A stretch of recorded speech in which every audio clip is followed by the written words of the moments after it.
I've got attending peace for are you a school?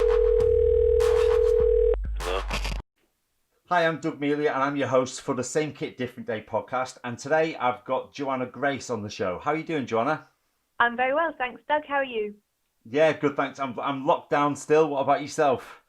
Yes, I'm locked down and isolating because I'm pregnant and high risk. Oh, you're in the shielding factor then. Yes.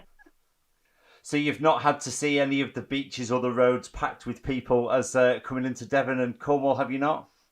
Oh, it's all very quiet here. There was a little bit of uproar in my village because of a traffic diversion. At least 5 cars are passing through the village every day.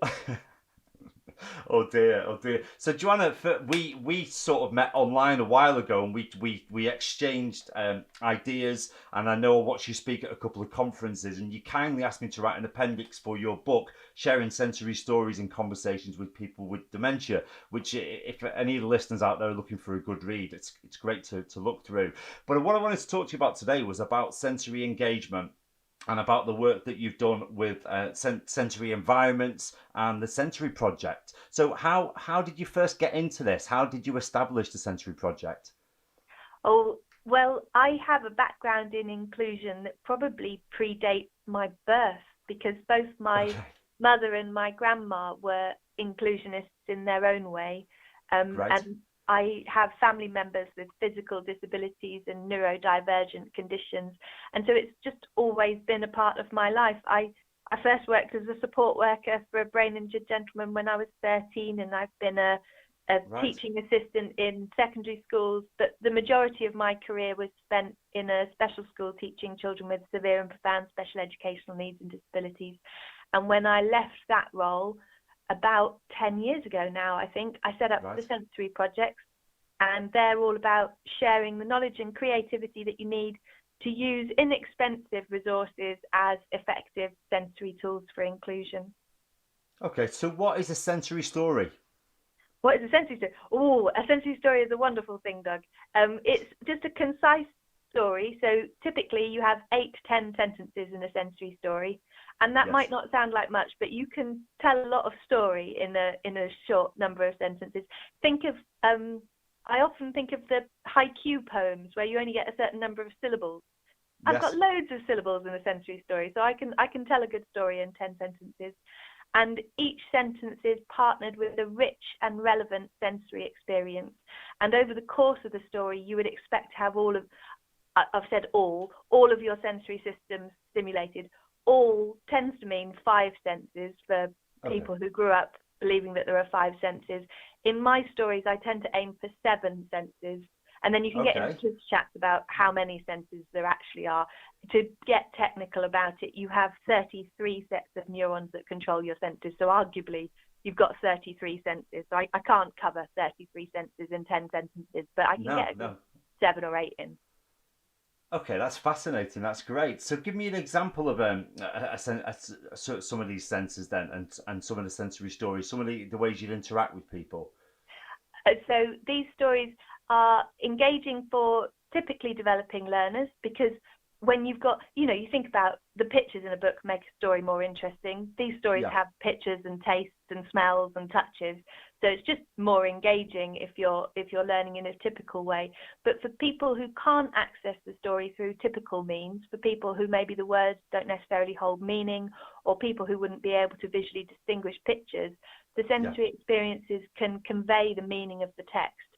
And so I have one that I wrote in conjunction with some wonderful physicists at the Max Planck Institute. And it's about how stars are born in stellar nurseries. And this isn't a story, a once upon a time story. This is a factual text. So in 7 sentences, we have the formation of stars in stellar nurseries. And to give you some examples of sensory experiences within that story, the first line is, before a star is born, it is a huge cloud of hydrogen gas. And to make that cloud, we throw up handfuls of confetti. And the visual experience of the handfuls of confetti is very interesting. because it Yes. fills your field of vision. You know, there are particles up close to your face, there are particles far away from you. So wherever your vision might be best, hopefully something will be there, and that will be a coloured thing. And your eyes have two types of sensors. They have ones that register shape and colour, and they have ones that register movement. So hopefully it will be a coloured thing that is moving. Sometimes I make it out of white hole punchings and fluoresce it under UV light, and that's like a firework going off. So you have a really interesting visual effect for somebody who's accessing it purely through their sense of sight. But the meaning of that hydrogen cloud, the particle dispersion in the confetti clouds, is very similar to the particle dispersion in the hydrogen clouds. And so you have a sense of that scientific content to that sentence being in there. And then later in the story, you're talking about the pull of gravity, and people hold on to a bungee cord and they feel a pull. And I would argue that there's more meaning in that sensation of feeling your body being pulled than there is just in the sort of four letters that we choose to ascribe to that abstract concept when we say the word pull. Yeah, or just letting a lecture wash over you, or just sitting on autopilot watching something. If you can engage more of the senses, I suppose it's almost like a 7D cinema or something like that. Yeah, and actually in the current situation that we're in, with the global pandemic and everybody in lockdown, an engagement with your senses is also a counterpoint to anxiety. A lot of people are very frightened, and rightly so, you know, but some people are currently living through very frightening experiences. Most of us are either frightened of experiences that might be there for us in our future, or are being troubled by frightening experiences we've already had. But our present moment is safe. And if you connect with your senses in the present moment, if you see, it sounds simple, but if you see what you're seeing, if you taste what you're tasting, if you hear what you're hearing, if you spend your time connected to now rather than in your head worrying about something that might happen or going over something that has happened, then that's a safer place to be. So there's definitely a mental health benefit to connecting with your sensory present, and a sensory story would help you do that. Yeah, there's so much people can take away from that. I'm lucky enough to live by the beach in the northwest of England, and we've been walking on the beach for our daily walks quite regularly.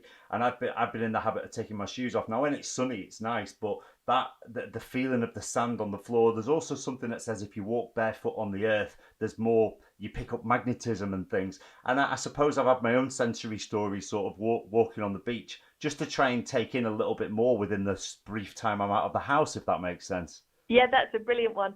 I have one of my sensory stories is written by some lovely German sisters, and they wrote it about the part of Germany that they're from, and it's built on land reclaimed from the sea. And one of the sensory experiences within that story is to squish wet sand between somebody's toes. So yeah, the same one.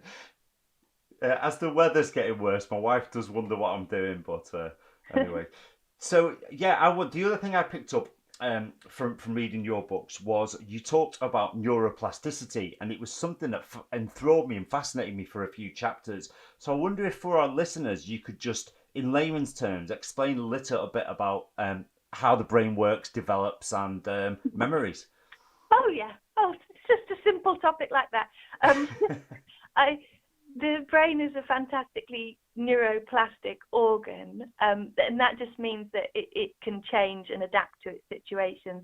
We know we're learning about neuroplasticity all the time.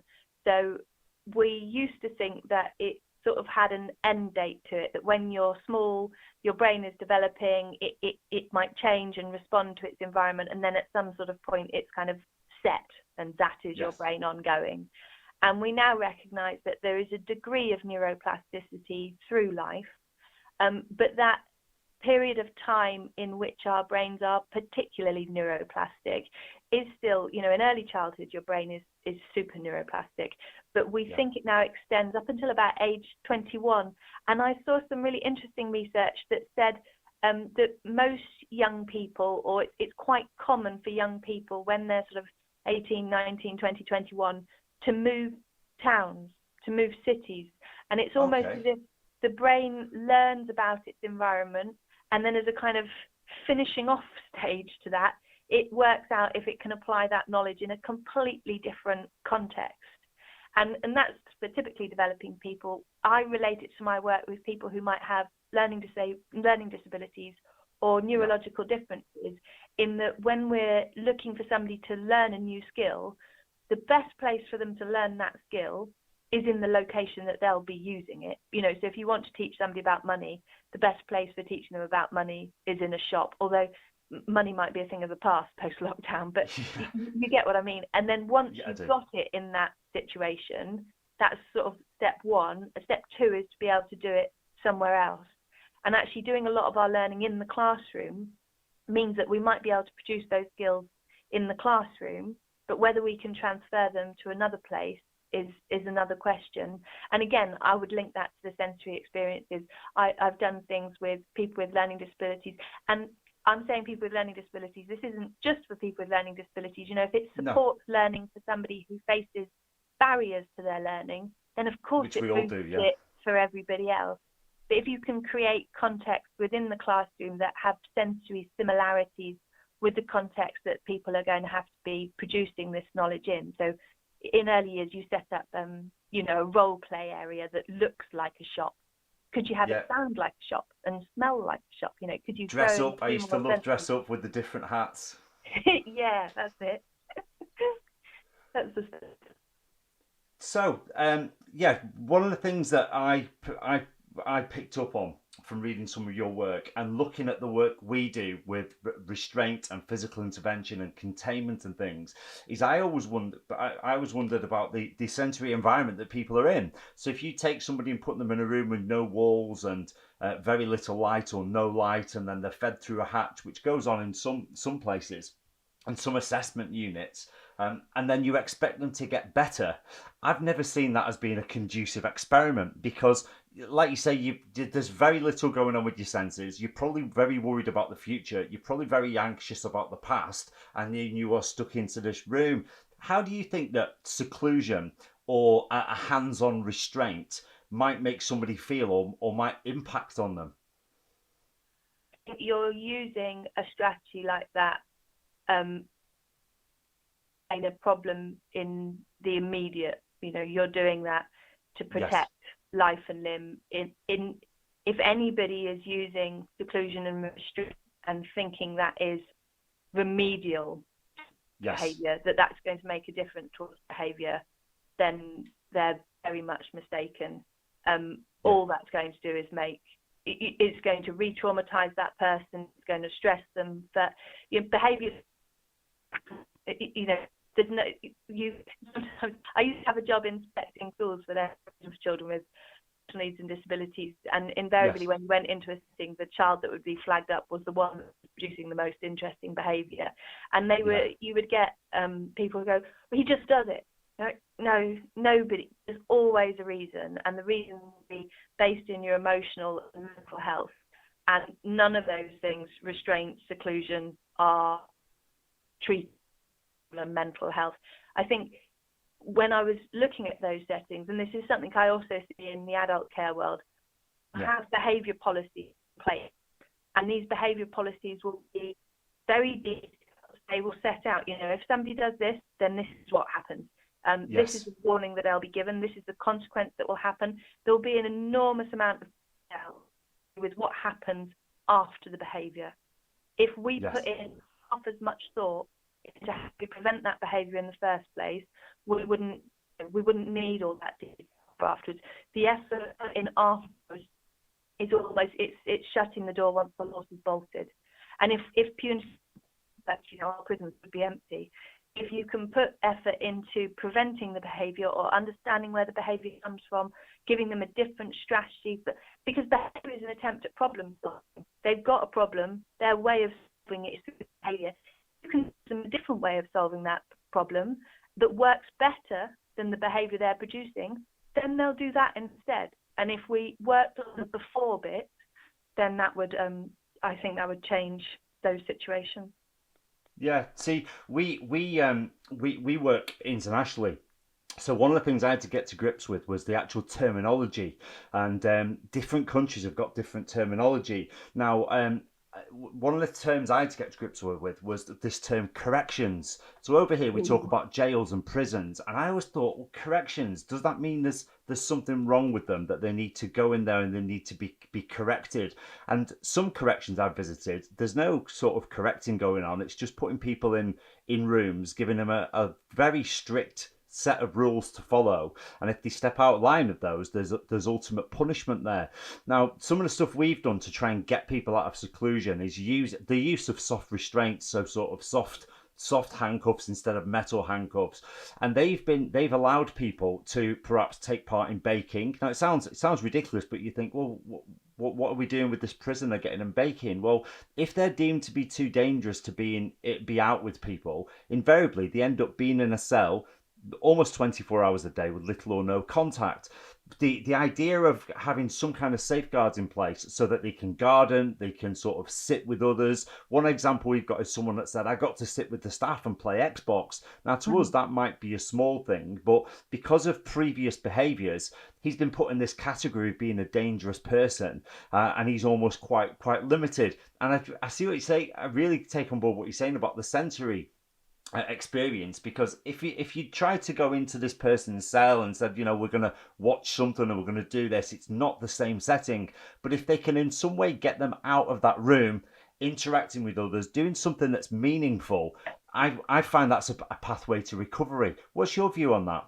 Yes, I mean, it's a huge topic. So I run a day called Exploring the Impact of the Senses on Behaviour, and the content of that day is about how we use sensory communication and sensory environments to prevent the behaviour, because I wouldn't want somebody ending up in that cell in the first place. Once you've ended up in that cell, I can see that in order to get out of it, and to get out of it with other people's safety maintained, that are kind of phasing out of those restrictive measures, possibly through the use of things like soft restraint, is one way out. And definitely having the opportunity to reconnect with activities and people is beginning to be therapeutic. I mean, you have to look at the differences things like trauma make on the brain. And I think a lot of the people who are, you mentioned earlier in this interview, lockdown units. So we have a lot of people with autism in the UK who are locked down in assessment and treatment units in very restrictive environments. And the use of things like that in response to something which is a neurological difference, an autistic brain compared to a neurotypical brain. I think we were talking about neuroplasticity earlier.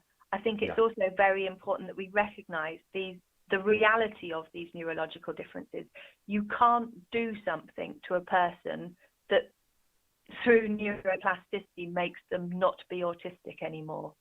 And I mean, there are autistic cures out there and treatments, and what they most remind me of are the horrific practices we used to put homosexual people through to cure them of their homosexuality. Autism is a physiological difference in the brain. You can see it in brain scans, how the difference in this processing works. And if those differences aren't being understood by the people who are supporting you, then the most likely outcome is that things will be expected of you that you physically cannot do, and you'll get into trouble for not being able to do those things. And I think when you compare it to physical disabilities that you can see, so, if you're being told off for not being able to walk and you're a wheelchair user, then it doesn't take much of that for your self-esteem to be effective, for you to start producing behaviours that are unpleasant because you're living against that. And yet people who have a neurological difference, like autism or any of the other neurodivergent conditions, are often expected to do things that in some cases they physically cannot. And then that generates the problems that we then later deal with. I think sorry, it's like I'm interviewing myself, Doug. Interrupt me at any time. But one of the neurological conditions that really needs highlighting is fetal alcohol spectrum disorder, because that's one of the neurodiverse conditions. People who have FASD have physiological differences in their brain. It's a spectrum disorder like autism, so the differences will be different for different people, but it's a very real thing in the brain. For some people, bits of their brain just aren't there. Yes. If I'm asking you to produce a skill that's done by that part of the brain and you physically haven't got it, you don't stand a chance in hell of being able to do that. And the risk factor with guys with fetal alcohol spectrum disorder is they're not identified. I think the current birth rates for autism is, I think it's 1 in 1,000 live births in the UK is thought to be somebody who's autistic. And for fetal alcohol spectrum disorder, it is 5 in 1,000. So I look in special schools and in mainstream settings, I could ask the staff there, how many children with autism do you have on roll? And they would know. Yeah. If I ask them how many kids with fetal alcohol spectrum disorder they have, they're most likely to say, oh, we haven't got any. Whereas actually you would expect them to have 5 times as many. And some of the physiological differences with that condition affect your executive functioning, which is positioned in your frontal lobe, right at the front of your forehead. And that's the part of your brain that deals with cause and effect. Yes. So you think about how we teach behavior. We say, if you do this, then this will happen. And if your brain can't do if, then, and you can't access how we're teaching you to behave, and you still won't be able to access it as an adult. I would love to know how many of the prisoners in our prisons and how many people in lockdown situations have that condition, because I'm sure the numbers would be very high. I've certainly watched a couple of documentaries where at the end of it, they've actually said, yes, it's part of the behaviours that led to the conviction or even to the confession. Somebody's been put and interviewed in a room without proper legal guidance, and then at the end of it, afterwards, they've had someone inspect them and they've said, yeah. So do you think there needs to be a better awareness for this syndrome? Oh, absolutely. And it's a really daft one, in that the reason that the settings don't know the children have the condition is because there isn't a diagnostic pathway for it in most counties in the UK. And the reason there isn't a diagnostic pathway is because how they fund diagnostic pathways is based on a head count of how many people have the condition. So they look around and go, oh, nobody's got it, we don't need to be worrying about this one, when in truth it's actually on the rise. And again, this is something you would think it was dying out because we're more aware of the needs not to drink during pregnancy. But yeah, you would. It's on the rise across all sections of society, because that's another one that's mistaken. People think it's just a particular demographic. It's on the rise across all sections because of changes in our drinking habits. So it's not that somebody's necessarily being, terribly irresponsible. It's just the nice middle class working family who have a glass of red wine with dinner of a night, but they had that glass of red wine before they knew they were pregnant. And when the baby is very, very small, even a little amount of alcohol can make a difference. And recently there was research that showed that they think it can be carried through the father's sperm. So as well as women not drinking in pregnancy, possibly men shouldn't be drinking when looking to conceive. Wow, you're going to cause an uproar. Yeah, that'd be a challenge, isn't it? Well, that's fascinating. I've learned so much about that already. So what's next for the Sensory Project? Obviously, a lot of what you're doing is on hold, I imagine, but you're still supporting people from a distance? Oh, yeah, I'm having lots of virtual cups of tea with families. Excellent. Oh, that's great. One of the things I've found, I've been doing a course in Norfolk with a group called ASD Helping Hands, and a couple of other organisations have got in touch, and they were parents of children. And they basically have contacted the local authorities and said, look, we could do with some training. We know your teachers are trained in behaviour and some basic holds. But obviously when our child comes home, we want to be able to support them as best as we can. And there was a lot of local authorities that turned around to these people. And I understand that their reservations. They'd say, look, you're not insured to come on our courses, or you shouldn't be doing this, we can't promote you to do it. So we started putting some bespoke courses on a Saturday and a Sunday, just simply because there was absolutely nothing for people. Now it wasn't a case of us going in and showing them how to restrain their children. It was more us having a chat with them about the legalities of if something does go really wrong, how to sort of contain yourself safely or keep your child safe, looking at the triggers for behaviour, risk assessing the houses and things like that.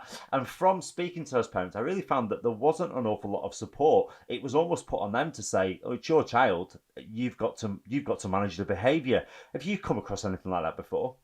Yes, I used to support a young man who, although he was very young, he produced some very violent behaviours, and when he was at risk or other people were at risk, he would be restrained, and it would take 2 to 3 members of staff to restrain him, and he's younger than 10. He's only a child, and he came from a single parent family, so it wasn't possible for his parent to use the strategies we used. Of course. And a lot of harm, a lot of physical damage, a lot of injuries happened as a result. My hesitation is that those families are in extraordinary need, and the restraint options and the seclusion options and all of those.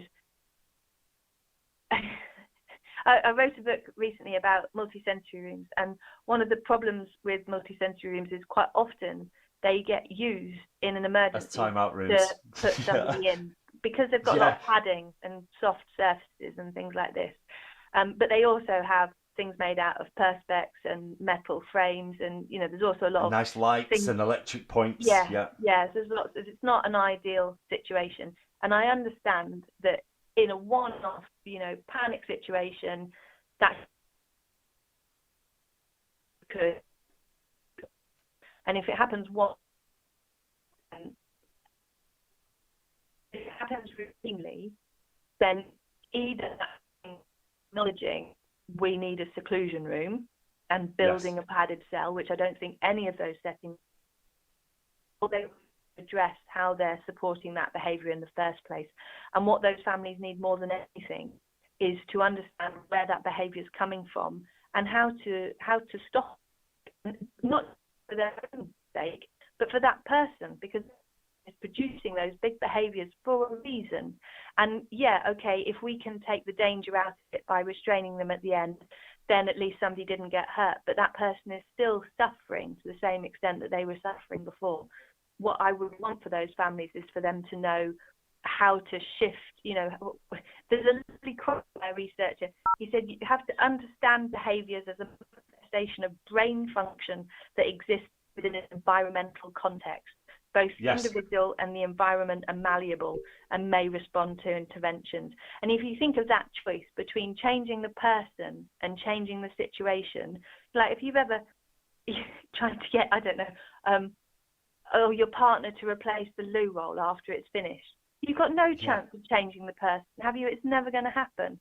But if you can change the situation, and I am currently speaking from a lockdown personal experience, I've given up the number of cardboard inner tubes that get left on the box that's sort of just left of the toilet in a bathroom. So I have moved the box, and it has solved the problem. I couldn't persuade the person in question to stop doing it, but I could change the environment, and the change in the environment has meant that behaviour has stopped. And although that's a simple, those families, when they have a neurodiverse child, and they really understand their differences in their brain that are going to be there, because why would you? There are professionals who do this for their whole lives and still don't understand it. You're not become an expert in this just 2 years after giving birth to a child. If you haven't got that understanding, then those behaviours will happen, and they will be sort of firefighting them. And what I would love more than anything for those people looking for support is to have that understanding. Yeah, and I think sometimes people, we never have any complaints. We have great feedback from the sessions, but I suppose I mismarket it a little bit. I think people come along expecting that I'm going to show them some really cool moves, or I'm going to show them how to restrain their child. And we start off by talking about behaviour. We then get them all to talk confidentially about the kind of things they've experienced and the kind of things that they happen, and we kind of trace it back to the smoking gun, if you like, and it all comes back to behaviour. And if there's a few subtle changes that can be made, or some kind of reward system for the child, as you say, a lot of it can be avoided. And then all we tend to talk about from a restraint point of view is in an absolute emergency for them to have the confidence to know that if somebody does need holding to calm down, or this immediate, serious or imminent immediate danger, and they need to get themselves to safety or perhaps stop the child from running into a road, that the law would be on their side. And another thing that families have said is, I had to hold my child to stop him hitting himself, and then I was questioned about the bruises. And I just want to give people sort of confidence to say, you don't want that happening all the time. But I vividly remember a few times where, I was stopped from running into the road as a child, or moving around, or stopped from reaching a hob and a stove and things like that. So the idea is to more reassure people that, the last thing we want to be doing is trying to encourage single parent families to do some kind of restraint hold, because it's going to end bad physically and emotionally as well. They've got to live with that child, haven't they? Yeah. It's the balance between the ideal and the practical. In my little ideal world, we'd all know it all, and we'd all be fully prepared, and we'd be able to change these environments, and there'd be no need for the practical. But we don't live in my ideal world. There is a practical need to keep people safe. And I've used it myself. I'm trained in restraint and have had to use it. It's just making sure both goes in. That's right. Yeah, absolutely. So you mentioned sort of timeout rooms or seclusion, and we can call them lots of different things. And I do really share your concern that these sensory rooms or safe spaces that children can sort of go to, they are getting doubled up simply because there aren't enough rooms in the school. Especially when I've worked in the southwest, there's been sort of schools that have got building restrictions because they're listed buildings and they've got no more room, so they wouldn't have somewhere to put somebody. The sort of the padded timeout room thing is, there's a lot of debates out this, but I think it's very outdated. And I think if a child is going to have a space to calm down, and a lot of the time I do wonder if it could be a yard, or it could be part of the school field, so they get more sort of sensory engagement there. But a timeout room, I'd even go so far as to say maybe it should have some kind of mural on the wall, or something that the children have taken part in, rather than it being a sort of flat, bland cell. What do you take on that? I think it's an interesting one. All settings are experiencing an increase in need. The level of complexity of the students coming through is going up in special schools and in mainstream schools. So everybody is being challenged. And your comment that you often think outside would be better, that's a really interesting one, because in part of my work, I look at the development of the sensory systems. So I do a day called Develop Your Sensory Lexicon, which is about the development of the different sensory systems. Yes. And all of your sensory systems have a development that they run through. There are things that you respond to early on, and there are things that you respond to later on. And most of us run through this development so quick, it happens in the first few weeks of life that we don't really notice it. I think sometimes we notice it with little babies when we give them black and white picture books, because we recognise that they're not quite at the level of sight that we're at yet. Okay. Some of the people that I work with stay in these early stages of development for their whole lives. So it's important for me to know what type of visual experience they're most likely to be able to see. It's like, I think of it like a curriculum. So it's like when you learn math, you learn to count first, and then you learn to add, and then you learn to multiply. And if I'm going to start you off with trigonometry, I'm very unlikely to get a response from you. But if I start you off with counting, then we might get somewhere. And so for the guys with complex disabilities that I work with, that knowledge is really useful. But it has an application to behaviour for everybody, because the sensory experiences we can process first are the easiest ones for our brain to process. If I asked you now to count to 10, you wouldn't experience any stress of me asking you that. If I asked you to do some piece of trigonometry, I can't even say the word, you probably would feel a degree of stress put under the spot like that. So when we're accessing our sensory world, although those of us whose senses are fully up and running can access and process all of it, some of it is easier on us than others. and creating environments that are rich in those early developmental sensory experiences. So like the sensory equivalent of counting. Those environments will be places that are naturally calming. And a lot of the early developmental sensory experiences are nature-based. So actually, to have the chance to be out in a field or something like that, under trees, would be ideal if you're supporting somebody to calm down. The flat, bland rooms, if your behavior is triggered from a sensory start point, they might actually be quite nice because you're not asking anything of the senses in those rooms.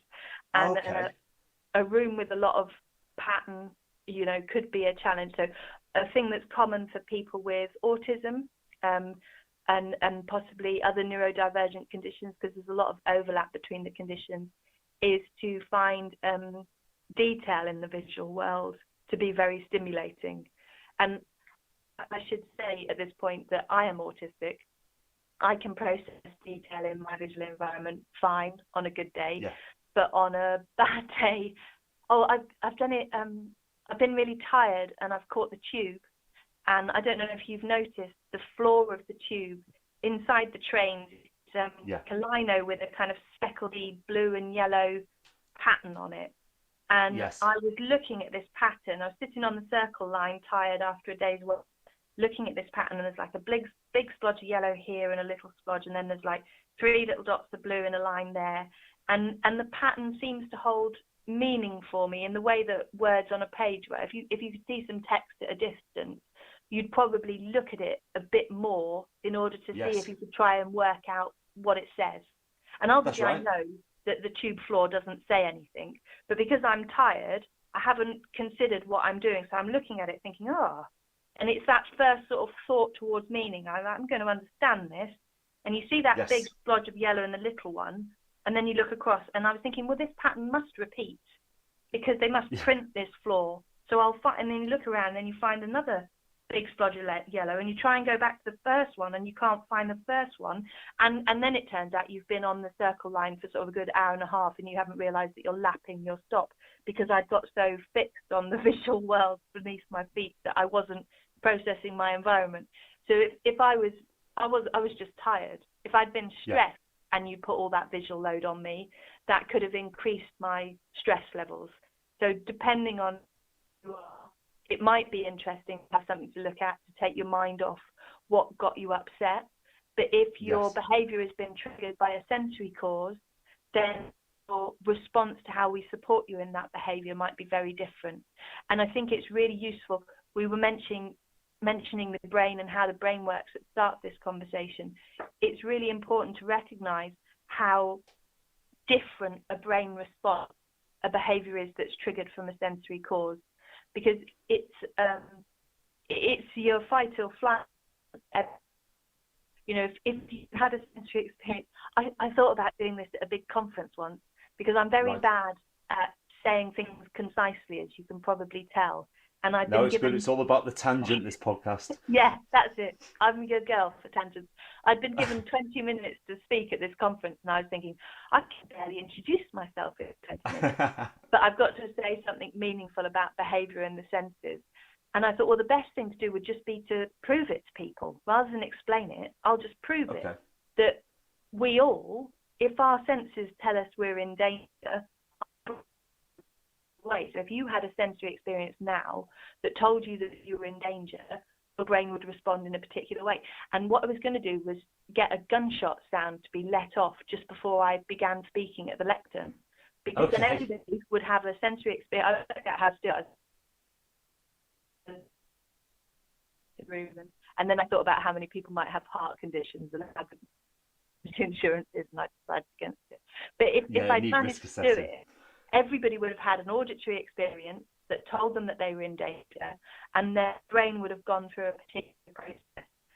And what happens when you have a sensory experience that tells you you're in danger is your brain responds to keep you safe as an animal, and it's a primitive response. It's right down in the little sort of walnut-shaped bit of your brain that's right on top of your spinal column. I've just lost the word for it. It'll come back. Amygdala. Amygdala, that's the one. Yep. And it brain shuts down in order to maximize your chances of surviving this danger, this threat to you as an animal, this threat to your life. It shuts down various other parts of your brain in order to maximize it, puts all its energy into the fight or flight response. So one of the first parts of the brain that it shuts down is your ability to process language. So this can be somebody who is perfectly able to have rational conversation with you at another point in time. But if their senses tell them that they're in danger, they physically cannot process language. That part of the brain goes. And I had somebody when I was inspecting schools, that the teacher said to me, the trouble with this kid is you can tell him until you're blue in the face not to do that, but he's still going to do it. You're like, yeah, when are you telling him? You're telling him in the moment that he's doing it, when he physically cannot process what you're saying. And the disturbing thing about that is often you can continue to output language. So they'll still be shouting back at you. So it feels like you're having a conversation, but they have no capacity to process the meaning of what you're saying. So it shuts down your language. It shuts down your emotional processing, because if you're an animal trying to survive, you don't need to be dealing with your emotions. You just need to be getting out of there or killing this thing that's trying to kill you. And so you would get the observation about people that they didn't seem to care. Or I remember I supported a young man once who only very occasionally, he'd do something maybe once a year that was horrifically violent towards another person. And when he did it, he would appear very calm. And staff would whisper about him and say, oh, he's a psychopath, he's going to end up in prison. And if you'd been supporting another child in his setting, if they kicked somebody and you caught them doing it, they go, oh, he started it, miss, and it was this, and this kid was just totally zoned out. And the rumours about him were that he didn't care, that he wasn't emotionally connected. But when his emotions came back on, then he'd be very worried about what he did. But in that moment, his emotions were gone. So you can't you can't say, oh, you're hurting somebody, look, you've made them upset. If you can't feel emotions, that's not going to work. It shuts down your ability to reason. So all of that, if then, if you do this, and it also shuts down your ability to access your memories. So you can't say, oh, don't you remember the behavior policy says, if you do this, then you'll get a warning, or don't you remember that last time you did this, you lost all your playtimes. It can't access its memories, and it can't lay down new memories. So no learning happens in this moment. If your senses are triggered if your behavior is triggered from a sensory cause, all you can do is fight or flight. That's it. Yes. That's all your brain is capable of. And so when we try and stop people from leaving a situation, we are volunteering for the fight response, when actually we should be pouring our energy into trying to support their flight. And I talk about creating sensory flight paths, because when they are making that split-second decision in their animal brain about whether to fight this thing or flee, they only have their senses to rely on to inform that decision. So we create sensory flight paths, and we use sensory communication strategies to support them in taking those paths, rather than using verbal communication that their brain can no longer access. So it's an interesting one. No, it is. And not just the brain, the body as well. Because as you go into fight or flight, your moderate and your complex fine motor skills, they go. So all you've got are your gross motor skills. So the act of pushing someone or lashing out to someone would be very, very natural. And then what amazes me is when, let's take this slightly differently. You're out on the playground with your friends, you're running around, you're having a great time. The bell goes, you run in. And you sit down, and then you're expected to pick up a pen and do a fine motor skill. Well, your heart's probably still racing, or the best one was lines. I'm being punished. I'm going to have to now concentrate and write. So yeah, it's not just the mental and the emotional. It actually carries through to the physical as well. Oh, that's really interesting. I didn't know that about the gross motor skills. I've written that down. I'm learning things. The other one with the sensory stuff is that everybody has to be their own authority. You can't say, oh no, that noise wasn't too loud or it wasn't too bright. Everybody's experience of their sensory world is unique to them. So when I chose the gunshot sound, I'm gambling on everybody thinking that being shot is a bad thing.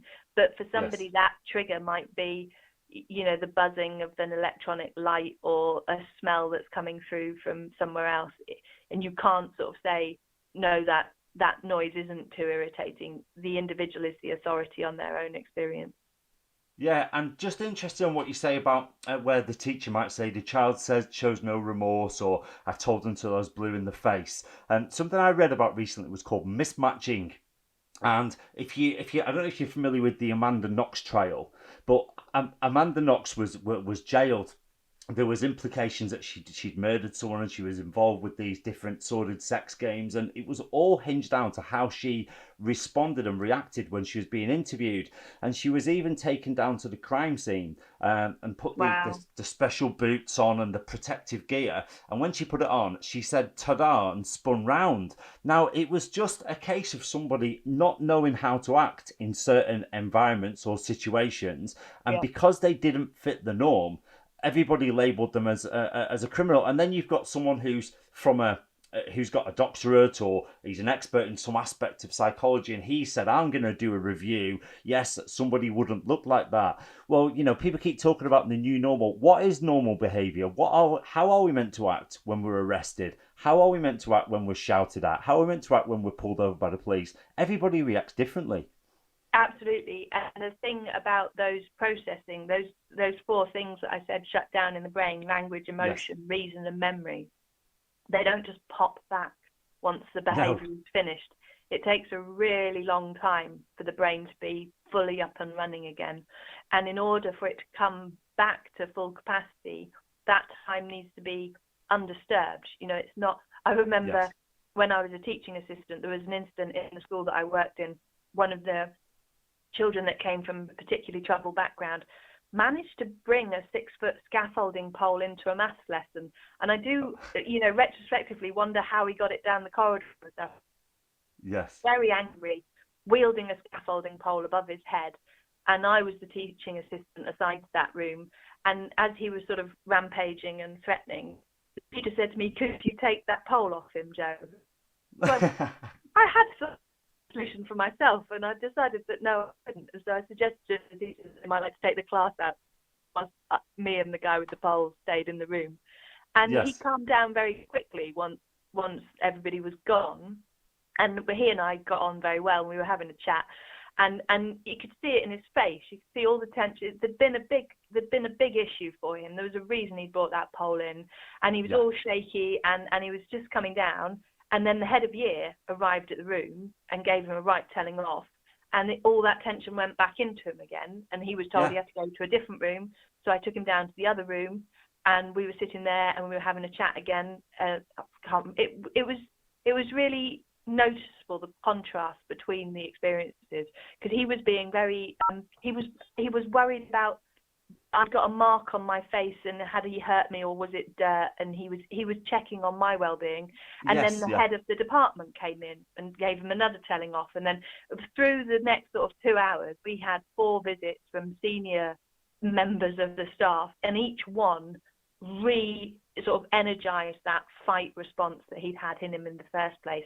If he'd been able to stay in that room, and basically for nothing to happen, for an hour, 2 hours, 3 hours, he might have been in a state where his reason, his memory, his language, his emotional processing could have engaged with those discussions and the threats that they were making for what was going to happen and who was going to be phoned and, what would happen. He could have taken on board some of that, but it needs you to leave it. And it's very tricky. I talk on my training days about how people can recognize whether these capacities are coming back, because you do need to have those conversations. You do need to say, the next time you're in that situation, don't pick up a scaffolding pole. That's not the solution. You need to know how dangerous it is, but maybe not right now. Yeah, the next time you're in that situation, this is what you could have done. Because if we could teach him a different way of coping with that, then maybe he'll do it. But the slow return and the Amanda Knox, I remember that trial. I didn't know those details that you've told me, but you said what is the normal, and I think as we are becoming more aware of the neurodiversity within society, I think we will also become more aware of how neuronormative narratives are prejudicing the experiences of some people, or making it harder for some people to do particular things. And I can use myself as an example again. So I'm autistic.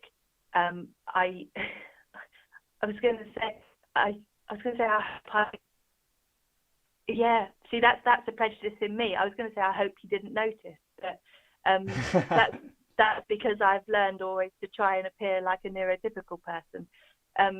My capacity within my life is okay. There are people who live far more challenged lives than me, and I think sometimes people would think because I am as I am that I don't encounter these barriers in life. And I mentioned at the start of today that I'm pregnant, and so currently my access to my midwife is through a telephone conversation. Right. And I'm not able to have a telephone conversation with somebody unless I know what the questions are going to be, or I've met the person before. And so because I'm not somebody who can naturally communicate in that way, because of the difference autism makes in my brain, I have no access to my midwife, which is a massive deal. And there's lots of these little things about in our society. What is the normal reaction to stress? I myself, if put into an environment like that, I am very, like you described for Amanda Knox, I'm very likely to say something inappropriate or blunt or a bit off kilter, because I don't process the sort of the same normal as somebody else would. No, I fully understand. And there's a reason it's called a spectrum, because there's so many different variations. And I think all of our listeners can relate that the example you talked about on the tube, we've all had that position where we've been in at some point, and we've felt like we're mismatched. And I think we're doing a lot about mental health awareness here today. I think there could do to be more of an emphasis on people sort of understanding their own emotions and their own behaviours, and like you say, not just drilling into people, this is how you must act in this scenario, just accepting that people do act differently at different times. I think we're getting towards that. We certainly have, for autism, we have more understanding of autism around than we did even just 5 years ago. We're seeing... Absolutely. I've learned a lot more. Yeah, I think it is definitely a spectrum. Obviously, people experience it very differently. I think the risk with that word is that some people understand it to be a spectrum that everybody is on, when it's a binary condition. You are either autistic or you are not. And I could compare it to the other spectrum condition that I currently experience, is in pregnancy. You are either pregnant or you are not. And on either side of that, there is a spectrum of experience. So quite often people will relate to autistic traits and say, oh, yes, I have that too, and then understand that to be them being a little bit autistic. And I've heard people say that. Yeah, that's a really dangerous misunderstanding, because then you apply your neurotypical experience of the world to somebody's very different experience. If you think of it like pregnancy, I'm very near the end of my pregnancy, so I'm waddling and I get up 5 times a night to go for a wee and things like this. If I met a friend and they said, oh, how are you doing? And I said, oh, it's, I haven't got any clothes I can wear. None of my trousers fit me. And they said, oh yeah, I've put on a stone in weight recently. None of my trousers fit me anymore. It's really difficult, isn't it? I would feel an empathy, because she understands what it's like to not fit into your trousers.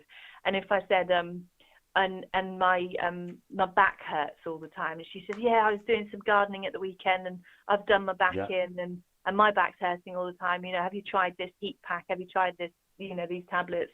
Then I'd feel understood. And then if I then sort of said, and I have to keep getting up to go for a wee all the time, and she said, oh yeah, I need a wee too, I guess we're all a little bit pregnant.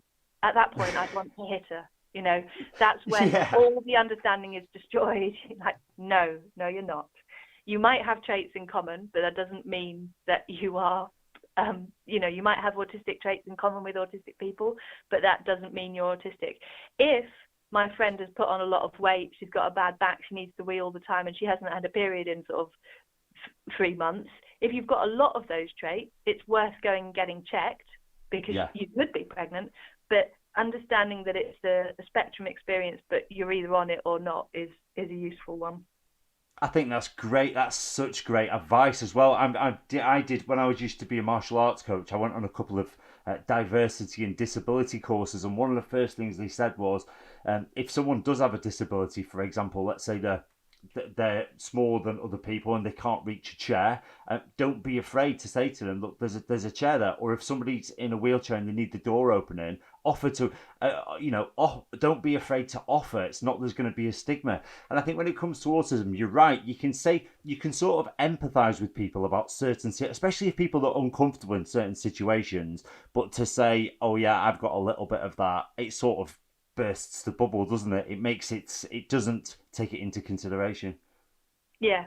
There's a balance between being helping somebody to feel understood and empathized with, and just completely misunderstanding.